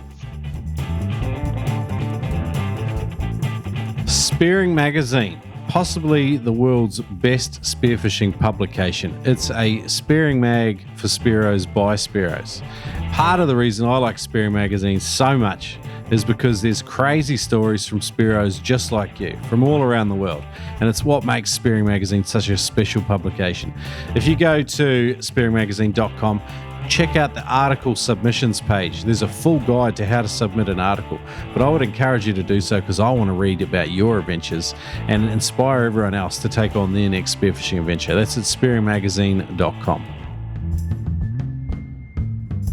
Funniest thing, what's one of the funniest, or you can tell a couple of stories if you like, but what are some of the funniest things that have happened to you at spearfishing? Well, sometimes it's good to have a laugh. I mean, I've had some pretty fun moment. One that really stands out, I was in Ascension Island, and I was there with Dr. Jamal, and he can be quite a serious chap at times. He takes it he is very light-hearted or whatever, but when it comes to spearfishing and shooting fish right, he can get quite worked up. And I remember we were obviously hunting for yellowfin tuna and whatever, and we've been chumming and whatever. And Colin Chester, who ran Ascension Island Fishing Charters, was sitting on the boat next to us where we were drifting or whatever. And it'd been quite a long time, and I think Jamal had missed one or two fish, and he got quite upset. And we were down there, and we dived down, and this beautiful wahoo came in, and he lined it up, and he just did the most terrible shot. Like, it was just completely missed it, And obviously he got quite upset. We swim up to the surface, and in that moment you just look at each other. And Colin was next to us, and I just went, what the hell was that crap? And it was just that moment where we all just packed up laughing. And like Colin's like, geez, how are you talking to a client like that? And it went from a tense moment to obviously I knew Jamal well enough not to think, but it was just it was hilarious. Yeah. And then I did have another incident also in the French Polynesia where I actually got bitten in the ass by a shark. Which was, you wouldn't think it was funny, but the funniest thing was me crapping out two divers in the water that both had GoPros on their heads for not recording it. I was like, I needed my group of video had reached its 4 or 5 year period, and people to watch it. I needed something new, and here came the perfect opportunity where a shark grabbed me on the ass, and no one got it on film. So that was quite a chuckle. And it was also we'd done like a 7 day trip, and the wahoo just hadn't showed up. And it was the last day of the trip. It was the afternoon, and the big shoals of wahoo finally came in. And a client shot a fish. He had dropped one or two wahoo. Another nice one came in, and he had a throw flasher, so he threw the flasher, and it's, obviously the wahoo came and he shot the fish, and I thought it was a solid shot. It had raced off with, obviously, no, he didn't shoot it that well, and it raced off with all the sharks, following it. I was kind of like, well, that's it. That fish is gone. And I saw his throw flasher sinking down. So I swam down quite quickly because it was quite deep. It was probably like 15 meters to go and get it for him. And as I swam down, on the way down, I didn't realize that the wahoo had come off the spear, and it then turned around, the injured fish, and swam back towards us to come and hide behind us with all the sharks. So obviously it swam over my head with all the sharks following it as I was swimming down. And I swam down quite quickly, and as I grabbed the flash, I turned, and obviously the sharks from underneath saw the commotion, and one rushed up and grabbed me in the ass. Luckily it grabbed my weight belt, so the big weights were actually in its mouth and stopped it from actually sinking its teeth in and tearing a piece away, Ripped my suit, and it shook me a little bit. I turned around, another 2 or 3 came at me. I smacked them off with the camera. But the funny thing was, getting back on the boat, we all swam to the boat, and there was this moment of real seriousness. Everyone was like, I was obviously bleeding, and it's like, how serious? And I looked at my client, and I could just see the look on his eyes, like, this is the last afternoon. The fish have just, rocked up. Do we have to go back in the water, back to shore? And I remember looking at him and turning around and looking at the other guy who was, having a look at my bleeding ass. And I was like, how bad is it? He goes, it's not bleeding too much. He says, but it's I was like, come, let's get back in. And we jumped back in the water. And that moment I said, come, let's get back in. The look on the guy's face was just like, oh my God, okay. That moment, that was a funny moment, kind of like, never mind, let's get back in, we'll be fine, we'll live. He was singing, yes, I picked the right cinematographer. Exactly, yeah. That's awesome, man. Okay, let's move on. By the way, I think it's a real mark of someone that you go diving with when they make a mistake and they can laugh at themselves. Yeah. You're going to have a bloody good time with them. I think that's kind of like a mandatory character trait in a good Spearo, I reckon. Yeah. But in your dive bag, what's in your dive bag? Big question. You've probably got 5 dive bags. So what are you diving with locally there in Doha? So obviously there's some very good spearfishing here. It's not always the cleanest, but I have some good friends. There's a lot of fish here. The actual number of fish here is quite unique. The big one is the channard or the king mackerel in around about March, April, May. They come in massive schools and big fish up to 30 kilos. So the water at that time of the year can go up to 30 degrees, 33 degrees, 31 degrees. Oh, wow. So it's just Lekker and it's very, very hot. But at the moment it's winter here and the water is, anything from 18 degrees to 22 degrees. So at the moment it's winter and I'm diving with a 5mm. I have two Chick-lay 5mm, one Rob Allen and one XT. Okay. In the fin department, I am using Rob Allen's new carbon fins, which are unbelievable. I've dived with some of the best carbon fins out there. They've put a lot of work in. They're making the carbon fins themselves now, and I really, really like them. So that's on the fin side. The guns I'm using Rob Allen, just simple 1-1. I've got a 1-1 roller and a 90 roller. Yep. And those are the two guns that I'm using here. And yeah, that's good. Yeah. Nice. Cool. All right, last section of the show. Well, I've had a bloody good time. Spearo Q&A, sort of like a faster paced round of questions. We'll start off with the deep and meaningful if you want it to be. Sure. Could you describe what the spearfishing experience means to you in one sentence? Lifestyle. Oh, one word. Jeepers. Lifestyle. I'd still say lifestyle. One word. Most people can't get it done in 3 sentences. You've done well, one word. What's the single best piece of advice you've ever been given for spearfishing? Best piece of advice. Don't chase the wahoo. Okay, nice. What current challenges do you face in your spearing, and how are you approaching them? Having enough time to go spearfishing. I've now joined the rank of people with a proper job and leave and time. So yes, I'm now with all of you guys. Time to go spearfishing. So Noob Spearo has got a guide to chucking an artful sickie, which is it's an Australian tradition, and Turbo actually wrote it. It's friggin' genius. But for anyone that's got a job, it's the way to chuck an artful sickie. So I'd highly recommend that. I'll link it up. Last question. Who's the best person to go spearfishing with at the moment and why? Sure. Am I going to get you in trouble here? Yeah, I mean, to the political answer, depends where you're diving. Just your local stuff. Who do you like to go with? Oh, you've got a few. Yeah, I mean, locally, whoever will take me here in Qatar, I've got a couple of mates that I go diving with. So the best person to go diving with, whoever phones me up and takes me diving. Well, that's a good way to finish the interview. I've had an absolute ball, Barret. Can people come and check out your stuff? Obviously, we've talked about your YouTube channel, African Spearfishing Diaries. Are you on social media? Yes, also obviously on Instagram. African Spearfishing Diaries on Instagram, the YouTube channel African Spearfishing Diaries. I do have a drone Instagram channel as well called African Drone Diaries, so there's some nice stuff on there. And just listen, anybody that wants to get into this and wants some help, please feel free to contact me. I'm always here to help. I'll tell you everything I know. Awesome, man. Jeepers, there was a ton of good stuff in today's interview.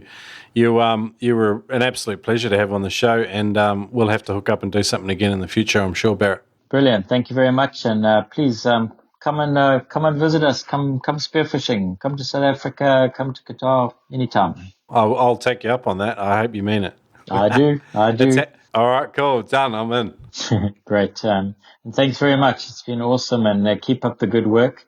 You guys are, you've brought something unique to spearfishing. We all add our part and add to the joy of this wonderful sport. And thanks a lot. Cool. Thanks, Barret. Some of these episodes are just off the wall, off the chain, insane. Really, really enjoyed chatting with Barret. It was a phenomenal chat just to be able to talk with a guy, and it's really cool being able to share these interviews with you. I wanted to thank you for listening, and if you're super keen on the Noob Spearo podcast, you love it if you come along to patreon.com/Noob Spearo. Support the podcast on an episode by episode basis, but I hope you got some massive takeaways out of today's interview. It doesn't sound like it's easy to make a living being a spearfishing cinematographer, but some huge lessons and wisdom in there from Barret, and really appreciated him being quite thoughtful with the way he sort of put that together, because I know it's a lot of people think about doing something like this, so it was really cool to chat about that with him today. And check out his YouTube channel, African Spearfishing Diaries. Makes some bloody cool videos. So yeah, hey, 2 weeks I'm off to interview Ed Martin, and it's a DIY wooden spear gun. We get super granular, I'll be honest with you. It's lost in the weeds, but there's a lot of good discussion in here about spear guns in general, thinking about spear guns, thinking about the way they're put together. Even if you're not interested in making one yourself, if you like spearfishing, then you use a spear gun. So there's a lot of just stuff to think about with spear guns in general. And so it's a cool interview. Ed Martin from Killshot Spear Guns, also now a sponsor on the show. You can use the code NOOB to save a bit of money over at killshotspearguns.com. These guns are phenomenal. I'm really looking forward to bringing that episode to you. Thanks for listening today. And just a last word, Impact Podcasting. Pat Dwyer has been producing the show for 100 episodes. He's very much a behind-the-scenes guy. Next episode is the last ever podcast episode produced by Pat. He's been planning his exit for a little while, just due to work commitments and being employed by possibly the best media company in Brisbane. So it'll be a shame to see him go, and it's been an absolute pleasure having him, part of the team with the Noob Spearo. So give it up for Pat. Next episode, it's his last edit. And thanks for listening, guys. Leave a review if you loved it. Catch ya. Is it time for an upgrade? I'm nodding. You can't see it, but I'm nodding, because I'm thinking to myself, it's always time for an upgrade. Head over to spearfishing.com.au. One way I like to upgrade is by shopping bargains. End of line stuff. Sometimes there's always magic little finds to be had. Adreno used to have an email newsletter called Tight Ass Tuesday. Unfortunately, it no longer exists, although there is a clearance tab at spearfishing.com.au where a lot of the end of line stuff comes up, the bargains. It's the bargain bin. That's me. I'm not proud of myself, but that's how I shop sometimes. And look, you can save another $20 on everything over $200 when you use the code NOOBSPEARO. Head over to spearfishing.com.au. You'll thank me later.